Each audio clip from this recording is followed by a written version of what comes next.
کن فیکون کی نماز جس کی فضیلت یہ بیان کی جاتی ہے کہ اس کو پڑھنے سے لاکھوں حاجتیں منٹوں میں پوری ہو جاتی ہیں، سارے کام بن جاتے ہیں۔ اس کو پڑھنے کے مختلف طریقے بھی بیان کیے گئے ہیں۔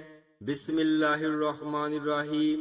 السلام علیکم۔ سب سے پہلے تو آپ اس بات کا یقین کر لیں کہ کن فیکون کی نیت سے پڑھی جانے والی نماز قرآن و حدیث یا صحابہ کرام رضی اللہ عنہم سے ثابت نہیں ہے۔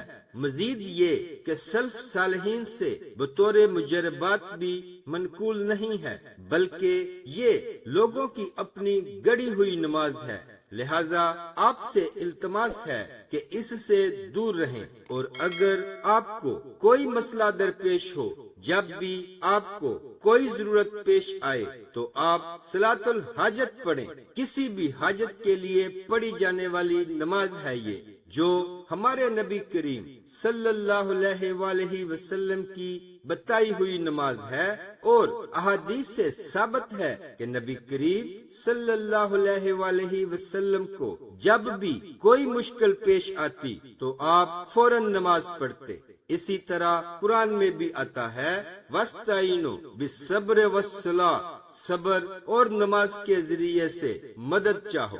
نبی کریم صلی اللہ علیہ وآلہ وسلم نے فرمایا کہ کسی کو اللہ تعالیٰ سے یا مخلوق میں سے کسی سے کوئی حاجت درپیش آئے تو وہ وضو کر کے 2 رکعت نماز ادا کرے اور پھر یہ دعا پڑھے، اللہ تعالیٰ کے سوا کوئی معبود نہیں، وہ بردبار بزرگ ہے، بڑے عرش کا مالک۔ اے اللہ، تیری پاکیزگی بیان کرتا ہوں، تمام تعریفیں اللہ تعالیٰ کے لیے ہیں جو تمام جہانوں کا پالنے والا ہے۔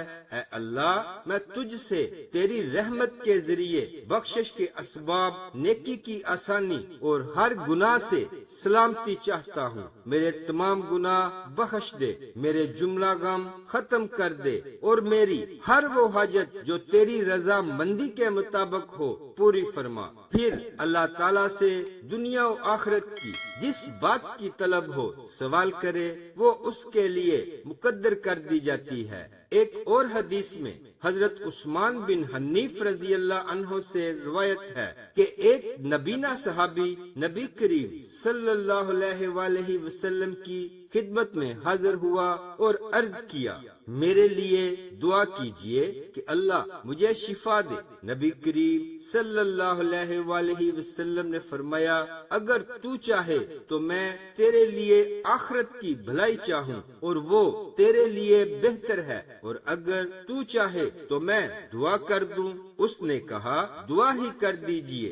نبی کریم صلی اللہ علیہ وآلہ وسلم نے اسے حکم دیا کہ وہ خوب اچھی طرح وضو کر کے 2 رکعت نماز پڑھے، پھر یہ دعا مانگے، اے اللہ، میں تجھ سے سوال کرتا ہوں اور نبی رحمت حضرت محمد صلی اللہ علیہ وآلہ وسلم کے ذریعے سے تیری طرف توجہ کرتا ہوں۔ اے محمد، میں آپ کے ذریعے سے اپنی اس حاجت کے سلسلے میں اپنے رب کی طرف توجہ کرتا ہوں تاکہ وہ حاجت پوری ہو جائے۔ اے اللہ، نبی کریم صلی اللہ علیہ وآلہ وسلم کی شفاعت میرے حق میں قبول فرما۔ لہذا جب بھی کوئی مشکل آئے، کوئی پریشانی آئے، کوئی بھی ضرورت ہو، کوئی بھی مسئلہ ہو، تو اپنے نبی کریم صلی اللہ علیہ وآلہ وسلم کے بتائے ہوئے طریقے کے مطابق 2 رکعت نماز پڑھیں اور اللہ رب العزت سے دعا کریں۔ انشاءاللہ آپ کے مسائل حل ہو جائیں گے، آپ کی پریشانیاں، تکلیفیں، مصیبتیں دور ہو جائیں گی۔ مجھ گنہگار کو بھی اپنی دعاؤں میں یاد رکھیں۔ دین کی بات کو پھیلانا صدقہ جاریہ ہے۔ ویڈیو اچھی لگے تو لائک کر دیں اور ثواب کی نیت سے شیئر ضرور کریں۔ اسلامک ویڈیوز کے لیے سبسکرائب کریں اور ساتھ بیل کے بٹن کو بھی پریس کر دیں۔